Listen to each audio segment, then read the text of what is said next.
This is Lifestyle Locker Radio, and you're listening to the best of IMMUNOPALOOZA. Hi, I'm Dr. Josh Hant, and welcome to Lifestyle Locker Radio, where we help you create an awesome life and lifestyle. From nutrition to fitness, mindfulness to peak performance, and relationships to money mindset, we bring you on an amazing journey to help you unleash your human potential.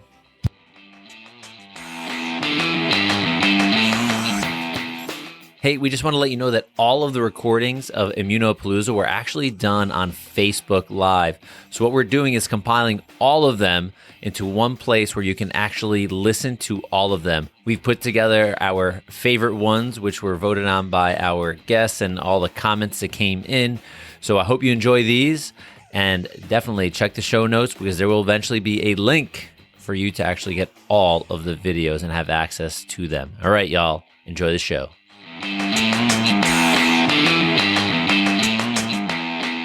All right, we are live. We have another episode of IMMUNOPALOOZA. We've had a little bit of time off. There's been so many conversations on social media, so much going on. I almost think it's like a conversation between good and evil, but we ultimately in this conversation in IMMUNOPALOOZA, we're going to want to talk about the things that are bringing light to the situation, what things people can do, to become very proactive, both in their health and in their lives. So we have an awesome guest, Dr. Don Clum. Thanks for being here. My pleasure. Thank you for having me. This is a great honor and pleasure, and this will be fun. Yeah, it's going to be fun. So just I want to give him a little shout out. You know, I'm an avid Facebook poster, and I'm when this whole COVID-19 thing started, and man, I get hit hard. I get hammered in every single direction by so many different people, and Don's come to the rescue. I think more than once with the science, which was so cool. Because I just sat back and go, thank God. Like I'm posting things from other people, maybe not myself. Then Don will come around and say, well, here's the science behind all these different things. So Don really is a brain. So Don, give the audience a little bit of your background and what you actually love doing. Yeah, well, I appreciate that. And I did the same thing. When this all started, I stayed away from these topics of the big bad bug, right? You know, I'm like, I'm not getting involved. This is going to blow over. And I don't want to be like sensationalizing stuff that's going on. But it didn't blow over. It kept carrying out. And then more and more crazy talk started going out there, especially when it comes down to basic human body function and immunity. And so I'm like, all right, I'm going to jump in. And that's when I jumped in. And I want to know for myself, because we all make, you know, that term, we're all in this together, I think is wrong. We are not all in this together. We are all in this individually. And we have to make each of these decisions and steps as an individual, as an informed consent model. And if you don't have the information, you can't do that. And so that's, you know, I dive in. So what I'd like to do is I like to break down why. Why is this happening? What's going on the cellular level, the best of my ability, right? You know, people love to hammer me because I'm not an epidemiologist or a virologist, or I don't have a PhD in XYZ, but I can still read. I can still understand some of the basic stuff, and I have a basic understanding, and I want to be able to understand it for me, my family first, and then my sphere, and then you. And if it makes sense to you, go for it. If it doesn't, don't. Yeah. So just a little more in your background. So as far as the science goes, you know, I've known you for a handful of years. I've probably known you since we're little kids, but I've gotten to know you as a person, right. You know, we'll say in the recent past. And, you know, I look up to you as someone that's really into the science, really into, like you just said, like the why are things happening? What's going on? And then ultimately, what can we do as a society? And I think it's really a powerful thing to think when we're all like, we're in this together. It's the new normal. No, we're not in anything together. And this better not be the new norm for anybody, for anybody. Right. So I know you're in, as far as nutrition goes and some of the science behind staying healthy. So I know you're doing healthy things well before the COVID crisis, before this thing showed up. So what are things that you were doing before, and what are some things that you may have turned up the dial a little on, or what are you getting what kind of conversations you're having with your patients that are maybe dealing with this? Well, people like you and me, we grew up in the family, right? You Mm-hmm. know, I have 7 chiropractors and natural people in my family, and this is kind of our culture. And so we have a little bit of a privilege. If there's a privilege there, we have a health privilege, is so to speak. And basically, when times like this come up, we just buckle down on what we already know and do, Mm-hmm. right? So, you know, in my life, I've had health challenges, we have family stuff and this and that. And basically what happens is the fabric is a little bit stretched. We buckle down, we tighten it up, Mm-hmm. we get back on track and so on. But for a lot of people, this is new stuff because they didn't have that basic fabric laid down for them. Mm-hmm. They don't have that foundation. And so, you know, when you say, what do you do? Is I buckle down. I might add some new things, but it comes down to the fundamentals in this, especially with this new big bad bug issue going on right now. We know the people who are getting sick, we have enough information from all around the world on who's getting sick and who's not. What makes them susceptible? What makes them vulnerable? And who is getting through this unscathed, right? And so we want to look at that. Okay, why are you getting sick? Why are you not? And kind of put some things together. You know, we can't wait for a double-blind placebo study, blah, blah, blah, funded neutrally this and that and all that kind of stuff. Yeah. We have to kind of we already know a ton about biology, physiology, immunity, health, and so on. And we got to put those things together and make some jumps and claims here. And that's what we're doing. And so for me, I mean, it comes down to the basics. 1, sleep. If you're stressed out and not sleeping over this, you know, you got an uphill battle right now. From every all intents and purposes, you are behind the 8 ball, right? So sleep. And then the next thing, big thing is stress, because if you look at media, man, we're in trouble. We are screwed, right? You know, that's negative pounding of stress. The narrative is terrible. You got to disconnect, and hopefully some of the information we'll go through today will help you arm yourself against that. And you got to be able to separate that, right? And you have to be able to build what's called resilience versus stress management or reducing stress, because you're not going to reduce it. You got to be able to become better for it than not, right? Yeah. Totally true. And that's called resilience. And so we want to build that. We also need to move this body of ours, you know, and considering things are closing and people have challenges, you know, everyone's got a different issue with that. I do 30 miles a week on a trail up around a lake that's close by my house. You know, 3 times a week I do 10 miles. You know, I'm back at my house before 9 a.m. and I'm ready to go. And then on the off days I do other things. You know, I'm still utilizing parks and stuff. I go out kite flying and beach combing and stuff with my kids, and you got to do what you got to do, right? So that the physical side. And then there is the diet and nutrition side, which is huge, because we know, and we'll get into this, and I'll show you in the data in the slides, that 94.3% to 99% reported from our country and other countries of the people who get severe reactions to COVID, the big bad bug, or that die from it, have other health issues. And they break down to 5 main other health issues. And all those 5 main health issues are insulin resistance, metabolic syndrome centric, right? So those are preventable. These aren't the people in a cancer ward that are dying that got something from who knows what. It's not a genetic abnormality. These are lifestyle issues that are making people wide open and exposed to this big bad bug, and they're getting hit. And when they get hit hard and they die. Yeah. Right? Yeah. So that said, there's diet, and that's not just what you eat, it's when you eat, and different planning as far as that goes, we can go into.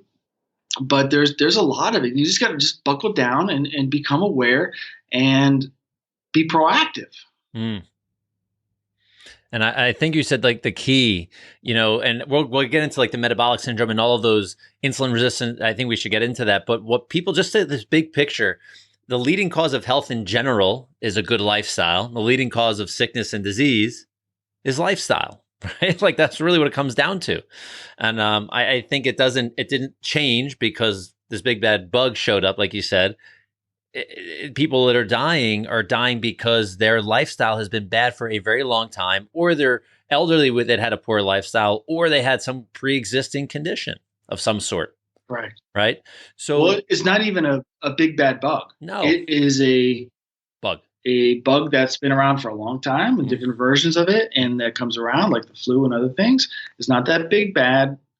But what is big and bad is the level of our health stability. Yeah. We are fragile as a nation, because you look at the deaths, they're all from first world, advanced, or whatever you want to call it, more modern nations. The nations that actually get outside, that work, and that eat from where they live, they're not doing that bad, right? They're not having these huge things. No one's shutting them down. They can't shut down. And so that's a whole nother story, but it's not about the big bad bug. It's about our big bad health standard, which has dropped to a all-time historic low. Yeah.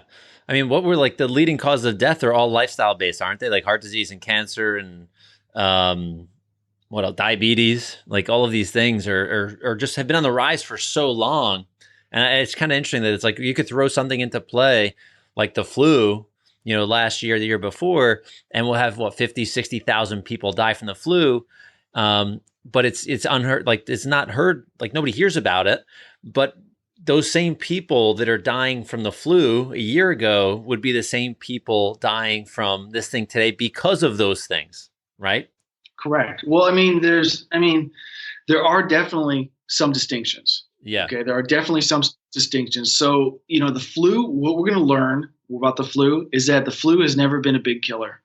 And what's going to happen is we're going to put our feet to fire, and we're going to realize that the numbers for that is mostly pneumonia, mostly secondary conditions over the last years of counting. And we're going to realize that. And so we're like, holy crap. And then we're going to do the same thing about COVID, because it's not, the difference between dying with and dying from COVID is huge. And so there's going to be a lot of reckoning that's going to come to bear. And if you really look at it, because of shelter in place and other things in our society, more people have died of suicide this year than have died of COVID. And where does that play? And if you want to talk about causes of death, the third leading cause of death is medical error, right? And so 251,000 a year.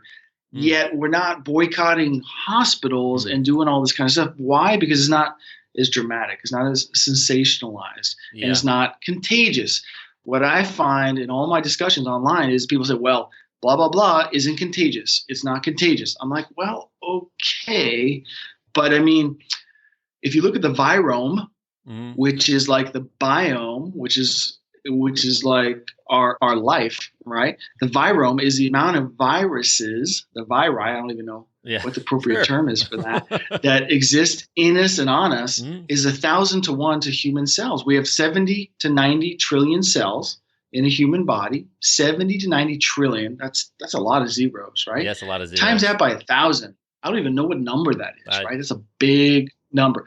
My kid probably does. My 11-year-old probably does. But he would say it, and I would think he made it up, right? Like, quadrillion, zillion, billion, or whatever. Yeah. It's a lot, right? And that's how many viruses we have in and on us at any given point in time. To think that this one strain, this one kind, we're going to keep away from us because we're staying in our homes versus going outside is absolutely contradictive to everything we know about physiology, pathology, and health that we've known for a long time. This one big bad bug doesn't change. It's not from outer space. It doesn't change dramatically how our body responds. And now if you look at it, like something like 80+% of the cases of COVID-19 right now are from people who have been at home. Yeah. Not people who are hanging out or doing things or traveling or been to China. And you're like, okay, well, guess what? It got in your home. Oh, that's a big surprise, because you know what? Your door doesn't stop this from happening. It's there all the time. Yeah, and that's kind of an interesting concept. I don't even say concept, just the way things work. I learned the term biome. I knew the biome. We talk about the bacterial, our like gut flora and our oral microbiome and all these things. But biome, and understanding that we have, what do you say, 10 times the amount? No, 1,000. 1,000 times. 1,000 times more viruses in, on, and around us. I think and I actually heard this on someone I interviewed maybe a year ago on our podcast. He said we are more bug than we are human. Correct. Well, we have 100 times the bacteria, right? So it's 100 to 1 bacteria to human cells.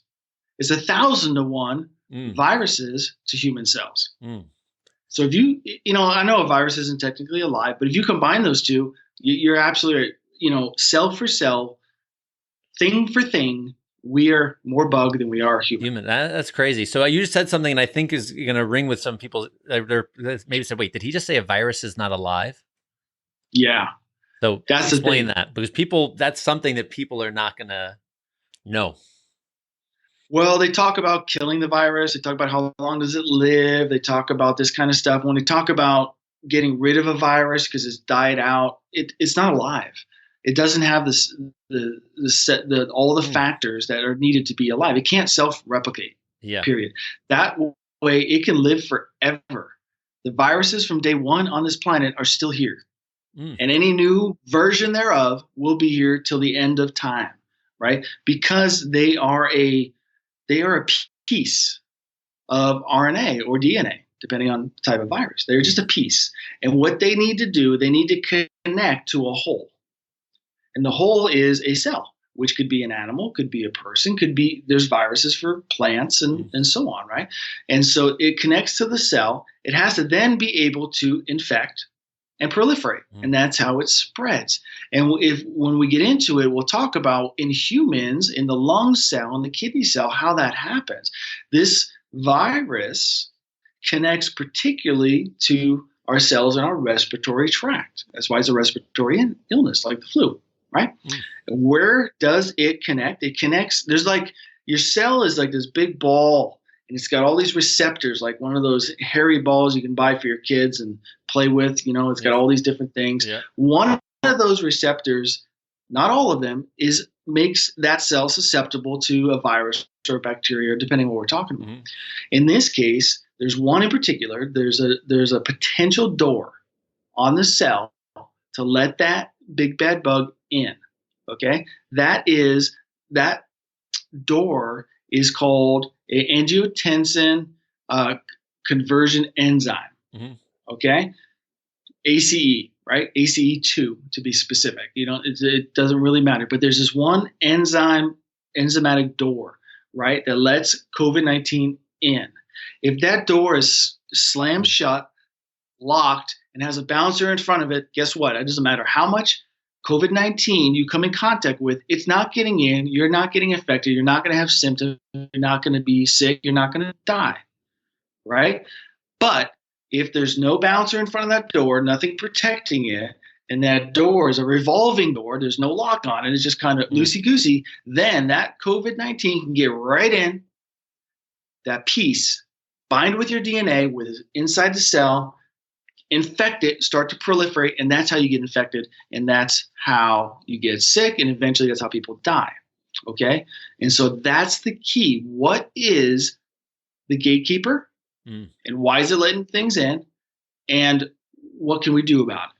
Right? Yep. And so if we're talking simple terms, that's what we're doing. So if you boil it down, you look at that whole system, which is called the renin-angiotensin system, RAS, again, doesn't mean anything for anybody, right? It's mediated by vitamin D. Okay? Vitamin D is the mediator of that system. Vitamin D is the big bad bouncer who sits in front and says, are you on the list or are you not on the list? You're not on the list in Manhattan? Do you get in? You can tell me that, Josh. Yeah, no, you don't get in. Guess what? Go, you can brag about who you know, who you want, and money, but no, it ain't happening, right? You're not on the list, you're not getting in. That's the bouncer, big, strong bouncer of the big club. That's vitamin D. Now, if vitamin D drops, that system's not in place. There's no bouncer. So now COVID-19 can walk up, knock on that door, and if the system is off, can get right in, do what it wants to do, right? And that's controlled by vitamin D. Yeah. Big deal. And as soon as that happens, guess what? It offsets that ACE2 receptor because it's in a balance, natural balance with ACE1, right? When that balance gets thrown off even more, the door gets bigger and more can come in. So it's like, come on in. Yeah. So, I mean, that's why when you see people that get this, they get sick fast, they go downhill fast, and they die fast. A, they're susceptible. B, that system is off and that door just wide is like, hey, we're having a party, no bouncer here. Yeah. Let's go. let's go. And they come in and it hits them really hard. And that's the vitamin D. And so now think about it this way. The door is controlled by a teeter-totter of these enzymes. Okay? They're off because of vitamin D, right? The vitamin D is low, therefore they're off. Everything gets in. So question then becomes, people think naturally, all right, vitamin D, let me go jump out in the sun and take vitamin D. Okay, that's not a bad thought, but it's not the whole picture at all whatsoever. Because I have clients, I do a virtual practice and I test people all over the world.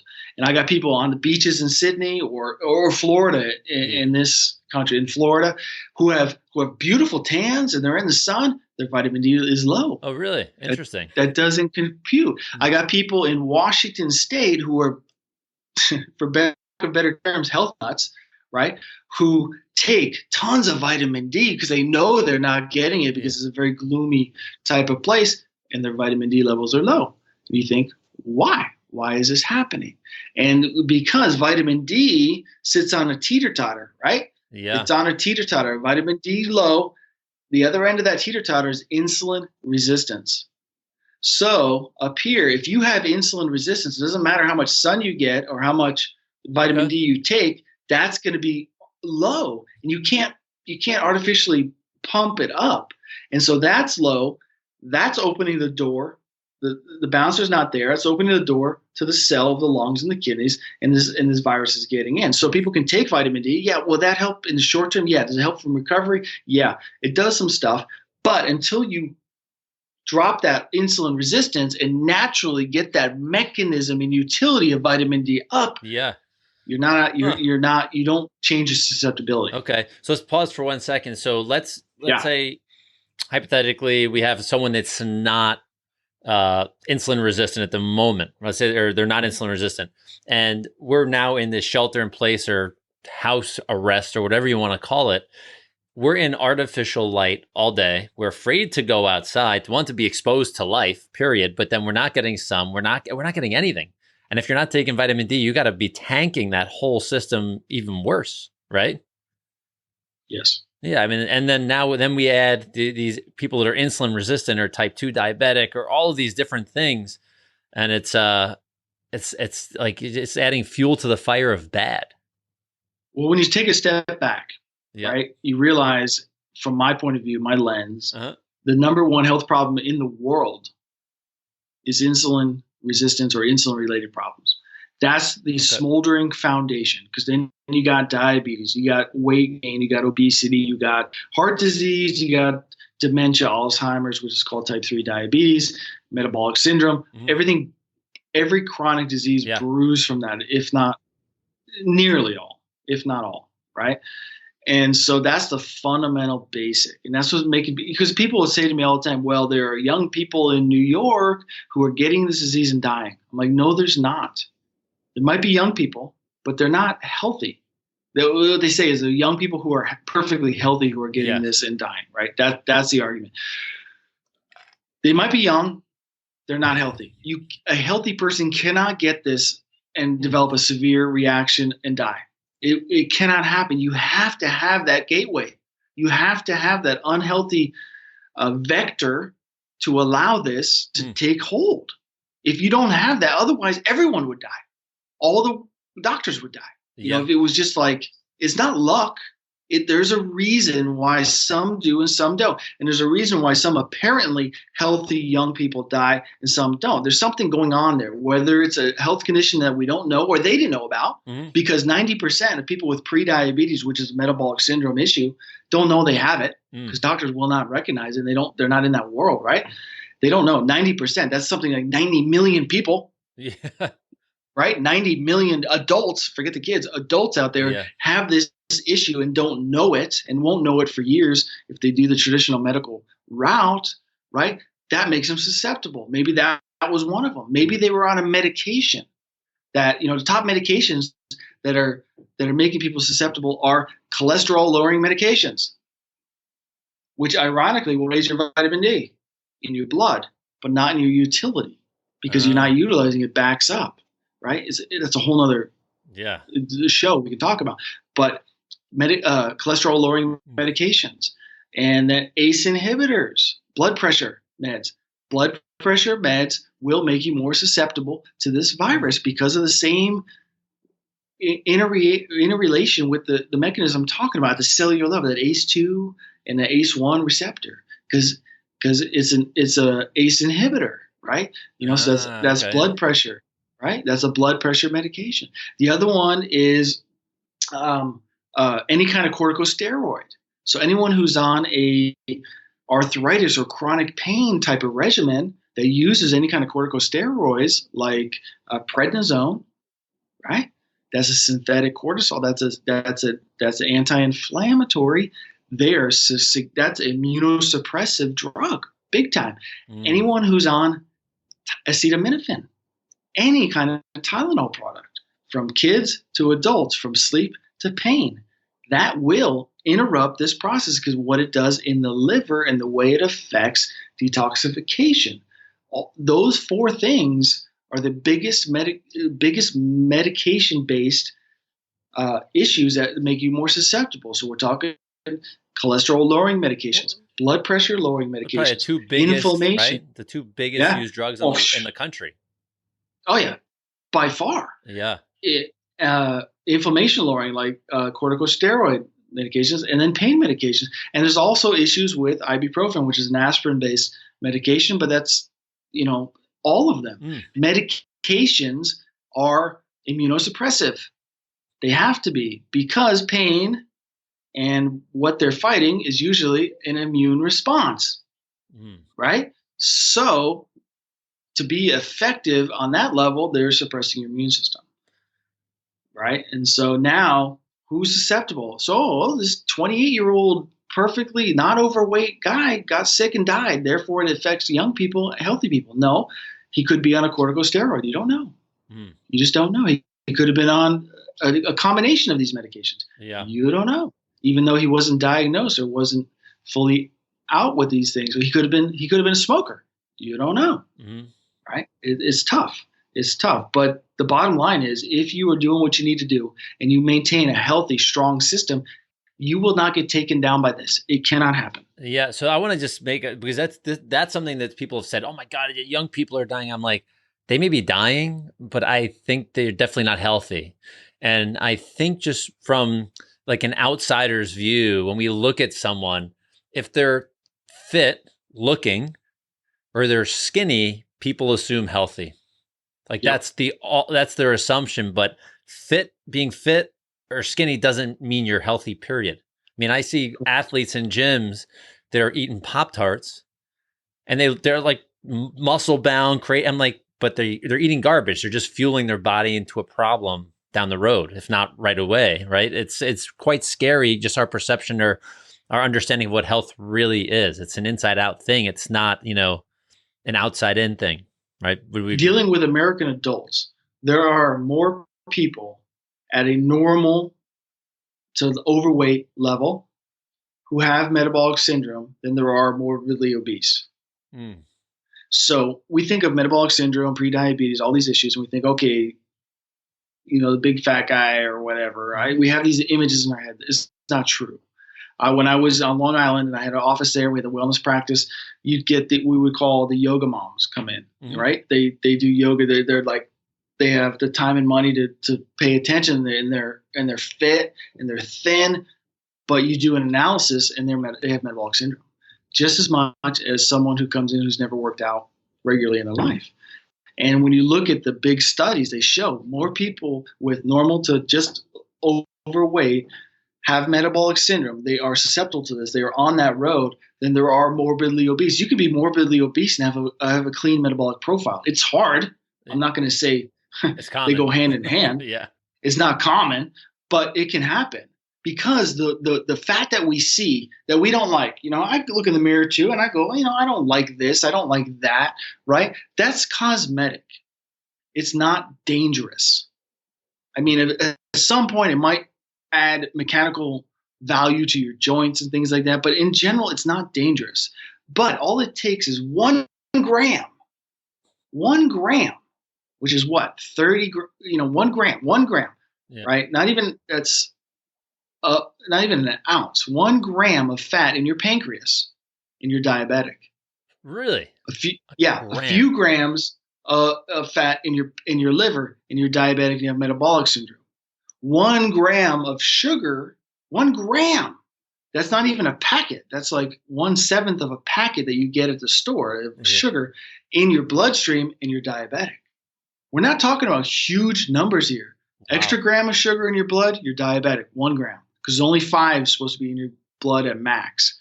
Right? 1 extra gram, bam, you're diabetic. 1 gram of fat. So when someone who's fully type 2 diabetic, metabolic syndrome, got this issue going on, they say, okay, I'm going to turn this around. What do I got to do? I said, you have to lose some weight. And they go, how much? And I go, how much do you think?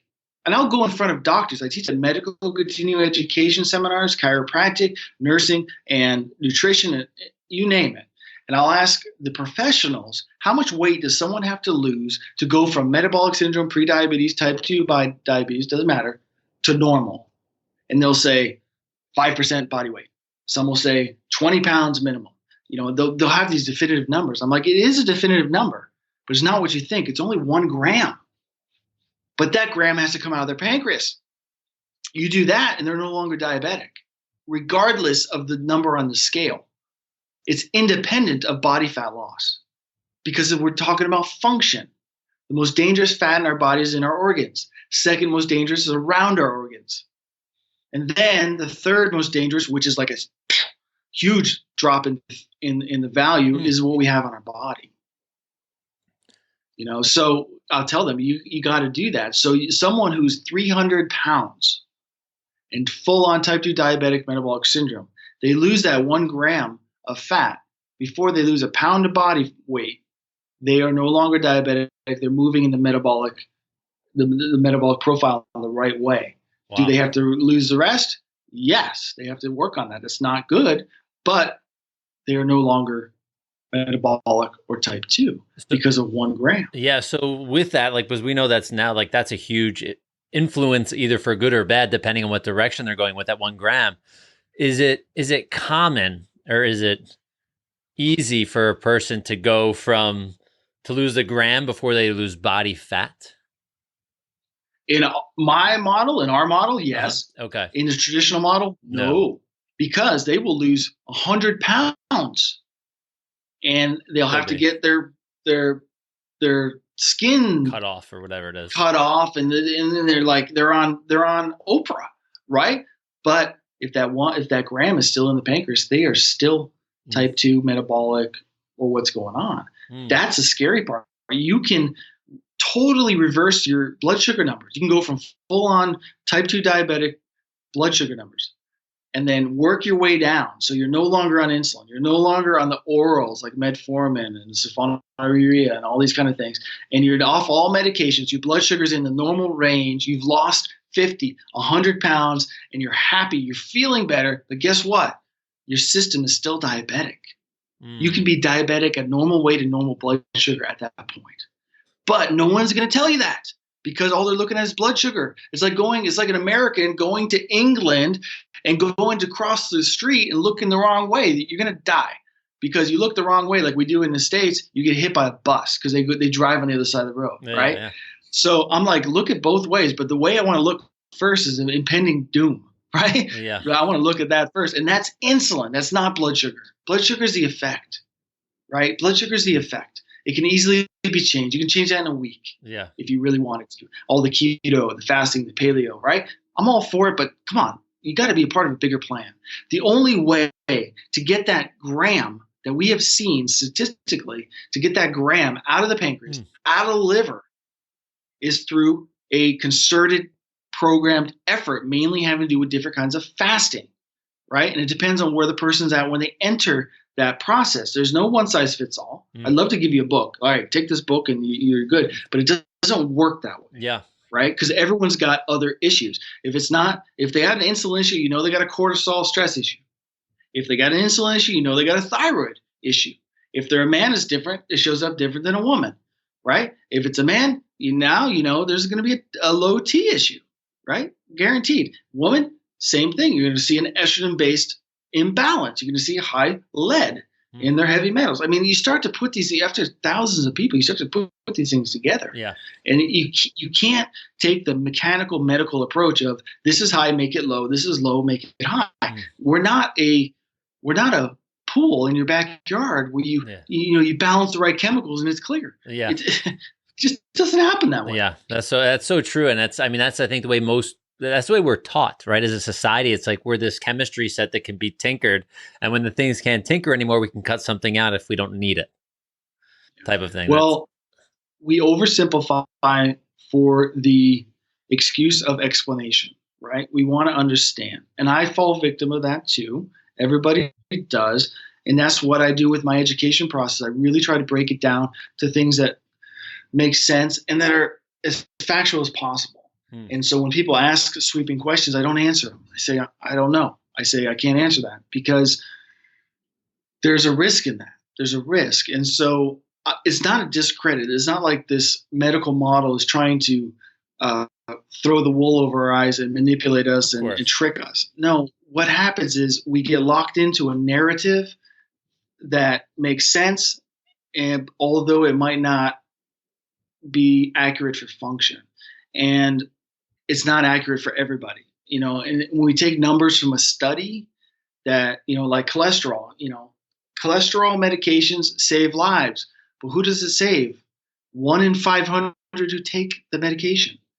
What's the chance I'm going to be that 1 in 500 if I take the medication? I'm not going to take the medication, risk the side effects, risk causing diabetes and toxicity and all these, and lowering my susceptibility for the immune system for someone else to live from a heart attack. It doesn't make sense.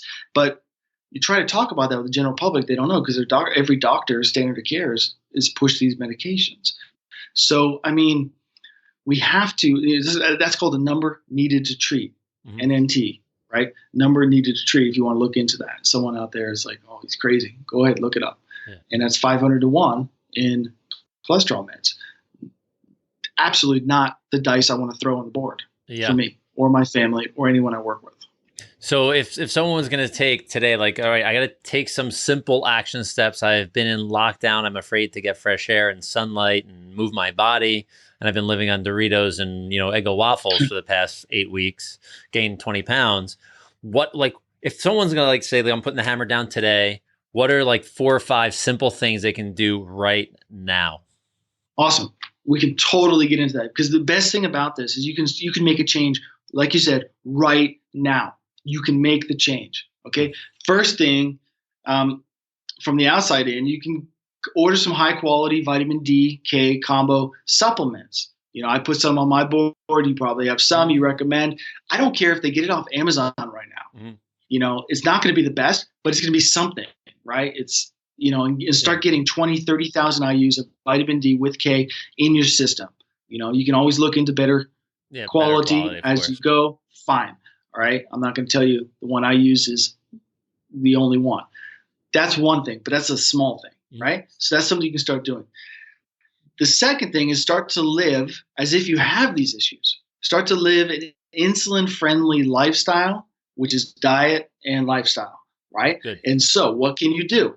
From the diet side, number one thing you can do, living at home, maybe right next to your refrigerator, is stop snacking. People, stop snacking. Only eat 3 meals a day. All your food for the day. I'm not telling you to cut back anything right now in this recommendation, right? Just eat 3 meals a day, breakfast, lunch, and dinner.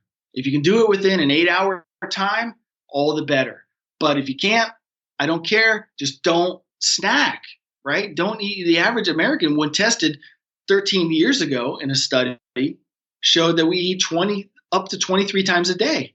That's every time we put something in our mouth, including the coffee with the heavy cream. That's something. That's a handful of nuts. That's something that's going by, grabbing half a cookie that's making the kid a sandwich and eating the crust, whatever it is. I don't know. Yeah. But it's a lot of stuff. 3 times a day.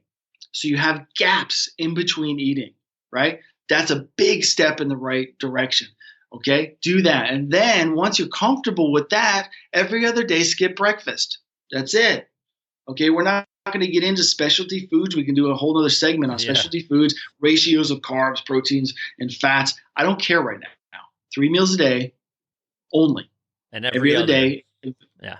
Skip breakfast when you're ready. Okay. That's the eating. That's what to eat and when to eat. We didn't even go into what to eat, but you get the concept.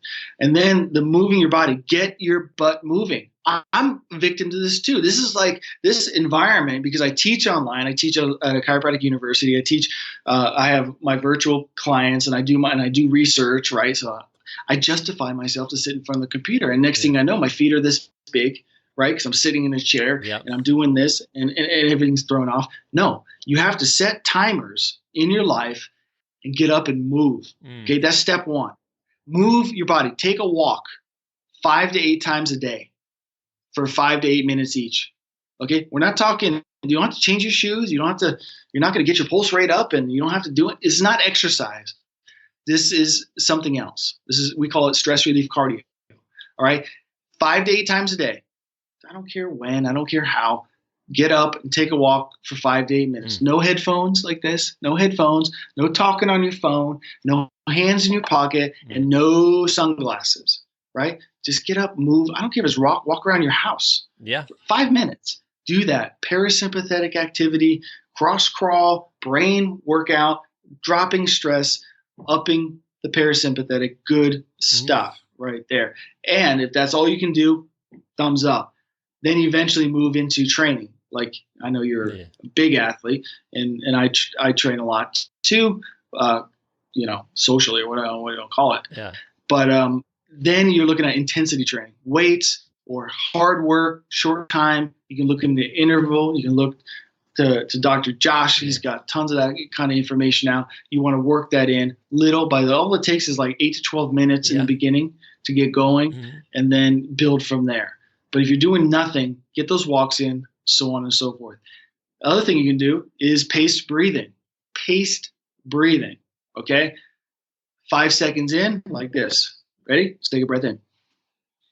3, 4, 5. Pause, and then out.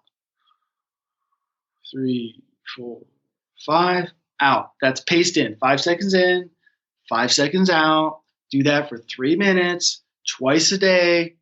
Move to longer or more times a day, and you'll start to see that shift from sympathetic stress response to parasympathetic repair response in our body to start to shift. There you go. Now you got an eating plan, you got a movement plan, and you have a breathing plan right there. And the other thing is sleep. Learn how to sleep better. Constantly work on that. Black out your room. Drop the temperature as low as you can bear, right? Get off your device at least an hour beforehand. Don't go to sleep if you can avoid it after 10 o'clock. Things like that, those are the basic fundamentals, the things that we drop the most. Yeah. Breathing, walking, sleeping. Well, that's not sexy. There's nothing to buy. No one can do that for you. Yeah. And then the adjunct things is take care of yourself. Talk to people. Socialize. Get to your chiropractor. Get that neck set. That's the only thing in this plan that someone else can do for you. All the rest you have to do yourself. So if you get a little overwhelmed, just be comforted to know that you can go to your chiropractor. You can get your neck set. You can get an upper cervical adjustment. You can be moving in the right direction just from that alone. All your other efforts will funnel through that and be better because of it. So don't overlook that. That's an investment worth having. The rest is free. Take that savings and get to your chiropractor. Yeah, I mean, I think that's, like coming full circle, talking about lifestyle, like some of the simplest things we have access to do everywhere, right? Like whether we live in a house or we live in an apartment, we can, if you're afraid to socialize with people, like interact right away. But listen, you can go outside, get some fresh air. Just move. Like those 5 to 8 minute walks are awesome. I started doing more and more. I'm running a lot, but I'm outside a ton now with my dog. My dog loves it, as much as I do. And, nice. And what I think is interesting coming full circle with lifestyle is the same answers happen with every single natural health person I talk to. Right? It's about breathing. It's about sleep. It's about movement. It's about, maybe even the right supplementation. There's such simple things that we really think it has to be hard to do, and it's not. It really isn't. Well, I mean, we like to break things down into a black and white scenario. What's the difference between a good habit and a bad habit? Do you know, Dr. Josh? Choice? No, good habits are easy to break. Ah, okay. That's the fundamental difference. The bad habits, for whatever reason, we will hold on to those for dear life, right? We all got them. I'm not going to get into that. We have to try to downplay the bad habit and try to upplay the good habit. We have to plan it. We have to make it. It's ironic that in my calendar, I have breathing times a day. Yeah. I have walking times a day, right? That I intentionally schedule gaps for these things. And, you know, in the beginning, you think, waste of time, you know, I could be doing something. No, but the long run is huge. Because if you don't, we will especially healthcare practitioners out there, we will eventually burn out. And that scenario is way worse than anything you can imagine right now. You get to that totally empty level of your tank and you burn out, man, you're no good to nobody, and someone's got to pick up your pieces. And that's a trouble place to be. And so it's the whole idea of the airplane analogy where, you know, the mask comes down, you put your mask on first before you help someone else. Yeah. Because if not, you grab it, you try to help them, you both die. Right. Mm-hmm. So, I mean, it's not selfish, or it is. I don't care how you look at it. It's up to you. You have to make sure you're as good as you can be. You're not perfect. I'm not perfect. I slept terribly last night. I slept with my 11-year-old in my bed, and blah, blah, blah. Mm-hmm. So today is off. Cool. I have other things I can get back online, right? And so focus that, commit that, line them up, write them out, make it part of your plan, make it part of your life, because this is a lifestyle. And the life in the lifestyle is yours, not mine. Yeah. I'm my own. Right. And so you have to incorporate it and you have to be on top of it. And the easiest things that we do are the things we quit first. Like you said, breathing, meal timing, sleep, taking walks, appreciation, gratitude, especially now with all the craziness going on, very easy to just blow out the window. Yeah. Reading, read, play games. Yeah. And I'm not talking video games. Cut your video games and play some real games. Look what I just bought. My kid has never seen, and I couldn't believe it. Yahtzee. I used to play that in high school all the time. Old school, right? Old school. And they're like, what is that? I'm like, are you kidding? I failed as a parent. I have to do that. And we do, liar's dice. We have cards. We're doing this. You're reading books. You want to always be reading books. What am I reading for my psychology? I teach a psychology class, How Healing Works. There's a great book. Where's my other books? There's a bunch of them here. Here, Compassionomics. Really heady. But man, this is the revolutionarily scientific evidence that caring makes a difference. We need a book to tell us this? Yeah, that's how disconnected we are. So I'm, looking at that. And so there's a ton of them out there. I got more here. If you want books to read, Brainwash. I think I haven't read it on Kindle. Yeah, I just got it. It's my week's my thing. An Elegant Defense, an extraordinarily new science of the immune system. You're worried about your immune system? Grab a book, read up about it. Come on. They're out there and they'll still deliver. And then The Molecule of More, right? This is how a single chemical in your brain drives love, sex, and creativity and will determine the fate of the human race. I was like, I want to know the fate of the human race. Anyway, point is mental stuff, right? We cannot get caught up in this news channel media blur of numbness. You can't. You sharpen your own sword. No one can do it for you. Yeah. Well, that's awesome. Don, this has been awesome. I think we could talk for a long time, but I think we could definitely get back to more conversations, because there's a lot of good things that come from these conversations. I mean, getting to really know your brain a little more. I know we've hung out like at other conferences and we've chatted and gone back and forth, but this is really great because I think the people that are listening, this is a whole new world for them. And everybody, I'm going to share his, his social media page so you can follow all his stuff, because those like 12 books he just shared he's going to finish them by tomorrow. Like that's, I mean, but this type of conversation really is impactful because it's a conversation and people really enjoy learning from people that have been in the trenches, that experience life every day, that we're all in the same, well, I shouldn't say we're not in the same place, but we're doing the same types of things right now, that we're all home, right? We're all home. And now many of us are getting out, but how we're using our time now is so essential to becoming less vulnerable, like you were saying before.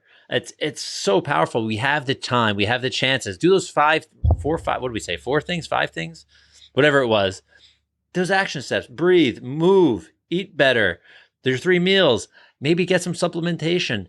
Love your family. Get some fresh air. I mean, it's so powerful. So Don, I want to thank you. This has been an awesome conversation. I appreciate you very much.